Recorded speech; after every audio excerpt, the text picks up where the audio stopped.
আজকের এই নতুন বিশ্লেষণে সবাইকে স্বাগত। আজ আমরা এমন একটা বিষয় নিয়ে কথা বলতে যাচ্ছি যা আমাদের ভবিষ্যৎ শিক্ষা ব্যবস্থার পুরো চিত্রটাই একদম পাল্টে দিচ্ছে।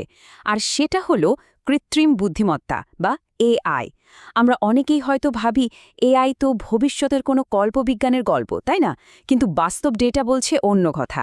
2026 সাল নাগাদ আন্তর্জাতিক শিক্ষা ব্যবস্থায় এআই আর কোনো পরীক্ষামূলক নতুনত্ব থাকছে না, বরং এটা বিশ্বব্যাপী শিক্ষার একটা অবিচ্ছেদ্য আর প্রত্যাশিত মানদণ্ডে পরিণত হতে যাচ্ছে। এটা কোনো জল্পনা কল্পনা নয়, এই রিয়েল শিফট বা পরিবর্তনটা কিন্তু ইতিমধ্যেই শুরু হয়ে গেছে। এখন এই পরিবর্তনের কথা শুনলেই অবধারিতভাবে সবার মনে যে সবচেয়ে বড় প্রশ্নটা জাগে তা হল, কৃত্রিম বুদ্ধিমত্তা কি তাহলে রক্তমাংসের মানুষের তৈরি শিক্ষকের জায়গাটা নিয়ে নিচ্ছে? আমাদের শ্রেণীকক্ষগুলোতে কি এবার সত্যি সত্যি রোবট শিক্ষকরা রাজত্ব করবে? সত্যি বলতে এই ভীতিটা কিন্তু খুবই স্বাভাবিক। প্রযুক্তি যখন এত রকেটের গতিতে এগোচ্ছে, তখন মানুষের বিকল্প হিসেবে মেশিনের কথা ভাবাটা তো অস্বাভাবিক কিছু নয়।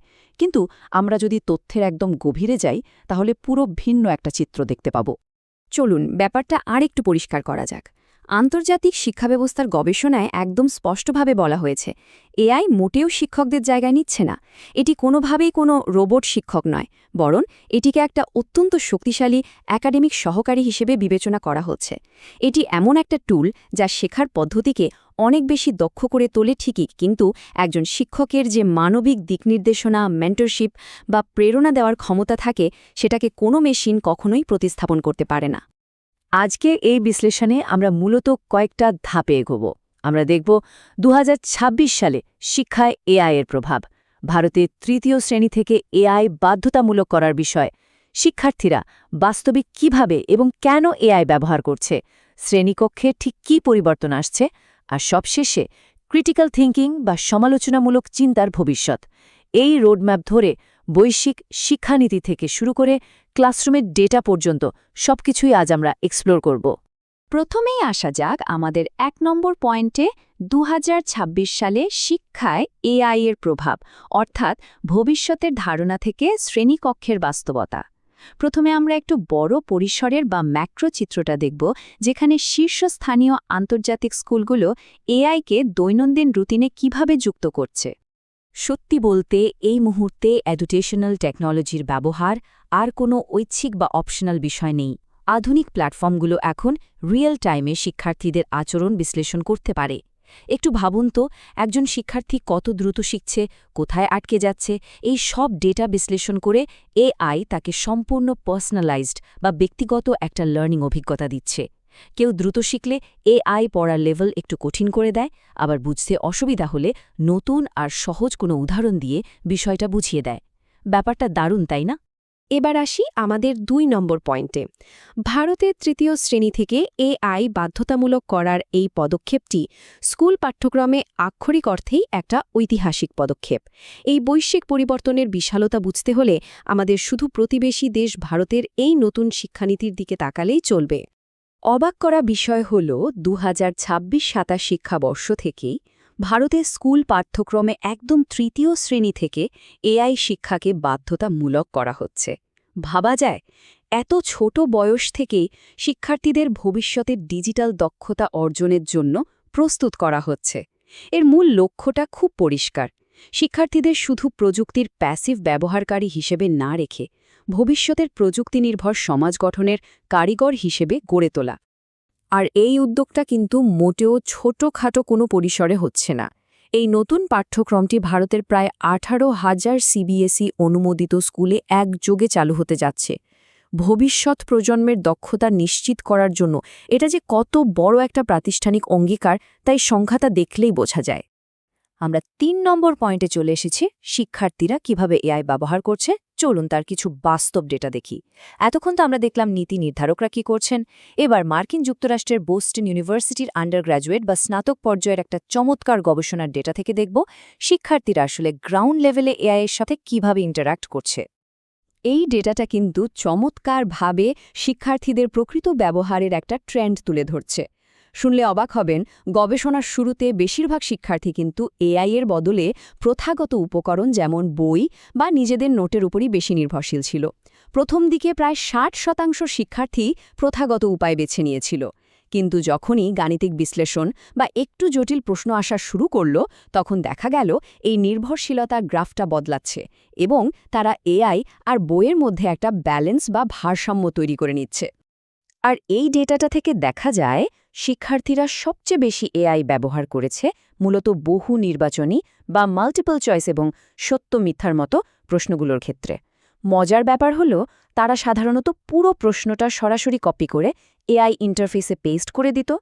এর মানে হলো তাৎক্ষণিক বা খুব দ্রুত উত্তরে যে একটা চাহিদা থাকে এআই মূলত সেই জায়গাটাই পূরণ করছে।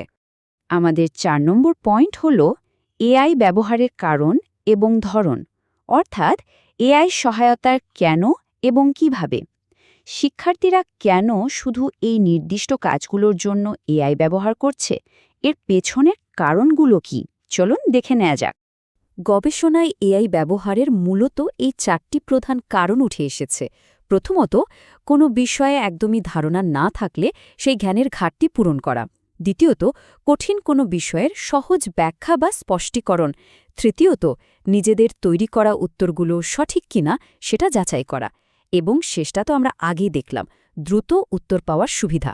মানে হলো তারা কিন্তু অন্ধভাবে এআইকে ফলো করছে না, বরং নিজেদের জানাটাকে যাচাই করার একটা টুল হিসাবে এটাকে ব্যবহার করছে। এখন এখানকার এই ফ্লোচার্টটার সবচেয়ে আকর্ষণীয় দিকটা কি জানেন? এখানে ম্যাপ করে দেখানো হয়েছে কিভাবে শিক্ষার্থীরা এআইয়ের দেয়া উত্তরগুলো বিচার বিশ্লেষণ করে। তারা কি এআইয়ের উত্তর পেলেই চোখ বন্ধ করে সেটা মেনে নেয়? একেবারেই না। তারা রীতিমতো যাচাই করে দেখে উত্তরটা যুক্তিসঙ্গত কিনা বা তাদের আগের জানার সাথে সেটা সাংঘর্ষিক কিনা। দরকার হলে তারা আবার নতুন করে প্রম্পট দেয়। এই পুরো গবেষণার সবচেয়ে চমকপ্রদ আর গুরুত্বপূর্ণ ফাইন্ডিংটা হলো এইটা, একেবারে শূন্য, মানে এমন একটা দৃষ্টান্তও পাওয়া যায়নি যেখানে শিক্ষার্থীরা এআইয়ের দেয়া কোনো ভুল উত্তর অন্ধভাবে গ্রহণ করেছে। শিক্ষার্থীরা অত্যন্ত সচেতনভাবে সঠিক উত্তরটা বেছে নিতে পেরেছে আর ভুলগুলোকে সোজা বাতিল করে দিয়েছে। আসলে আগামী দিনে পড়াশোনার মূল কাজটাই হয়তো হবে এআই আমাদের যা বলছে সেটা আদৌ সঠিক কিনা তা জাজ করতে শেখা। এবার আসি 5 নম্বর পয়েন্টে, শ্রেণীকক্ষের অভিজ্ঞতায় পরিবর্তন। এই যে আমরা এতক্ষণ ধরে এত ডেটা দেখলাম, এর ফলে ক্লাসরুমের ভেতরে ঠিক কী বদল আসছে? সবচেয়ে বড় শিফট হলো পড়াশোনা এখন আর শুধু মুখস্থ বিদ্যার গণ্ডিতে আটকে থাকছে না। একটু তুলনা করে দেখি চলুন। আগে কি হতো? সবার জন্য একটা নির্দিষ্ট বই আর সবাই একই গতিতে এগোবে। কিন্তু 2026 সালের মডেলে এটা পুরোপুরি বহুমাত্রিক এবং পার্সোনালাইজড। এআই যখন নোট নেওয়া বা প্রাথমিক ড্রাফটের মতো রুটিন কাজগুলো সেরে দেয়, তখন শিক্ষার্থীদের হাতে কিন্তু বেশ খানিকটা সময় বেঁচে যায়। আর ঠিক সেই সময়টাতে তারা জটিল সমস্যার সমাধান, সৃজনশীল চিন্তা আর বিতর্কের সুযোগ পায়। শিক্ষা এখন আর শুধুই প্যাসিভ কোনো ব্যাপার নেই। এর ফলাফলটা কি হচ্ছে জানেন? গবেষণায় দেখা গেছে এআই দ্বারা পরিচালিত এই বহুমাত্রিক শিক্ষা ব্যবস্থা শিক্ষার্থীদের তথ্য মনে রাখার ক্ষমতা বা নলেজ রিটেনশন প্রায় 30 থেকে 40% পর্যন্ত বাড়িয়ে দিতে পারে। প্রথাগত পদ্ধতির তুলনায় এটা একটা বিশাল বড় লাভ। আর আধুনিক শিক্ষা এখন শুধু বই বা স্ক্রিনের ভেতরেই সীমাবদ্ধ নেই। ভিআর এবং অগমেন্টেড রিয়ালিটির মাধ্যমে শিক্ষার্থীরা এখন আক্ষরিক অর্থে পড়ার বিষয়ের ভেতরে ঢুকে যেতে পারে। ভাবুন তো, তারা একটা ডিএনএর গঠন ভেতর থেকে দেখতে পারছে, কিংবা স্থাপত্যের নকশা ভার্চুয়াল পরিবেশে তৈরি করে পরীক্ষা করছে, এমনকি ইতিহাসের কোনো বিশেষ সময়ে যেন সশরীরে উপস্থিত থেকে অভিজ্ঞতা নিচ্ছে। এগুলো কোনো গিমিক নয়, বরং জটিল বিষয়গুলো মুখস্থ না করে সেগুলোকে একেবারে নিজের মতো করে এক্সপেরিয়েন্স করার সুযোগ। চলে এসেছি আমাদের একদম শেষ পয়েন্টে, 6 ক্রিটিক্যাল থিঙ্কিং বা সমালোচনামূলক চিন্তার ভবিষ্যৎ। অ্যালগোরিদমের এই রমরমা যুগে এসে অনেকেরই মনে হতে পারে, তাহলে কি মানুষের আর দরকারই নেই? ধারণাটা একেবারেই ভুল। বরং এই সময়ে এসে একজন ভালো শিক্ষকের প্রয়োজনীয়তা আগের যে কোনো সময়ের চেয়ে অনেক অনেক বেশি বেড়ে গেছে। শিক্ষকের কাজ এখন আর শুধু ইনফরমেশন ডেলিভারি দেওয়া নয়, বরং শিক্ষার্থীদের ক্রিটিক্যাল থিঙ্কিংটা বিল্ড আপ করা। এখনকার শীর্ষস্থানীয় শিক্ষা প্রতিষ্ঠানগুলো এআই ব্যবহারকে আটকানোর বদলে এর রেসপন্সিবল বা দায়িত্বশীল ব্যবহারের ওপর সবচেয়ে বেশি জোর দিচ্ছে। একাডেমিক সততার সংজ্ঞাটাই পাল্টে যাচ্ছে। শিক্ষার্থীদের শেখানো হচ্ছে কিভাবে এআই-এর দেওয়া তথ্য যাচাই করতে হয়, কিভাবে সেই উত্তরগুলোকে নিজেদের মতো করে পার্সোনালাইজ করতে হয় এবং সবচেয়ে বড় কথা, কিভাবে স্বাধীন চিন্তার প্রমাণ দিতে হয়।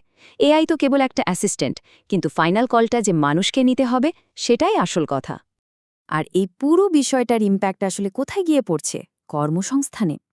ভারতের নীতি আয়োগের একটা চমৎকার প্রজেকশন আছে। তাদের মতে এই এআই যুগে কিছু পুরনো ঘরানার কাজ হয়তো সত্যি হারিয়ে যাবে, কিন্তু তার বদলে প্রায় ৮০ লক্ষ নতুন চাকরির সুযোগ তৈরি হতে চলেছে। বুঝতেই পারছেন ডিজিটাল লিটারেসি বা প্রযুক্তিগত এই সাক্ষরতা ভবিষ্যতের কেরিয়ারের জন্য কতটা গেম চেঞ্জার হতে যাচ্ছে। আজকের এই পুরো বিশ্লেষণটা শেষে একটা খুব সাধারণ কিন্তু গভীর প্রশ্ন রেখে যেতে চাই আপনাদের সবার জন্য। যদি এমন হয় যে কৃত্রিম বুদ্ধিমত্তায় চোখের নিমিষে আমাদের সব উত্তর দিয়ে দিচ্ছে, তবে শিক্ষার আসল উদ্দেশ্যটা কি বদলে যাচ্ছে না?